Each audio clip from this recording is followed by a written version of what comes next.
आज का हमारा लाइट ऑफ नॉलेज इंग्लिश का वर्ड है परफिडियस। ये एक एडजेक्टिव है और इसका मतलब है गद्दार, मक्कार, बेवफा, मक्कार, धोखेबाज। ठीक है, बेवफा, बेईमान। ठीक है, तो ये इसका वर्ड मतलब है। मतलब कि अनेबल टू बी ट्रस्टेड, जिस पे इजीली ट्रस्ट ना की जा सके, और शोइंग नो लॉयल्टी, अनट्रस्टवर्दी।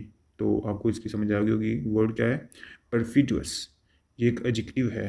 ठीक है, अगर हम इसको इस सेंटेंस में इस्तेमाल करके देखें तो हम देखते हैं कि he describe the new criminal bill as a perfidious attack on democracy. मतलब कि मक्कार अटैक, मक्कार एक मकरू हमला, ठीक है, डेमोक्रेसी के ऊपर उन्होंने जो न्यू क्रिमिनल बिल आया उसको साबित किया है। ठीक है, उसके बाद अगला सेंटेंस हम देखते हैं जिससे आपको मज़ीद समझ आएगी। She took revenge on her perfidious husband, मक्कार हस्बैंड या बेवफा हस्बैंड। ठीक है, हु चीटेड ऑन हर।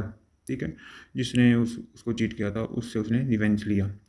ठीक है, आई होप अब तक आपको समझ आ गई होगी। अगर आपको अब तक समझ आई है परफिडियस का मतलब क्या है तो इसको एक सेंटेंस में इस्तेमाल करें इन कमेंट बॉक्स। ठीक है, तो अगर हम इसके सिमिलर वर्ड में जाएँ तो हम देखते हैं कि पहला वर्ड जो इसके सिमिलर है, यानी एंड सिमिलर सिनोनिम वर्ड, वो है ट्रेचरस। ठीक है, इसका मतलब भी बेवफा, मकार, डिसलॉयल, डिसहोनेस्ट। तो ये सिनोनिम वर्ड है। और अगर हम इसके एंटोनिम वर्ड में जाएँ, ऑपोजिट वर्ड, तो फेथफुल, लॉयल, रिस्पॉन्सिबल। ठीक है, तो आज का हमारा वर्ड था परफिडियस। ये एक एडजेक्टिव है, इसका मतलब है बेवफा, धोखेबाज, मक्कार, गद्दार। तो आई होप आपको समझ आ गई होगी। आज का हमारा वर्ड था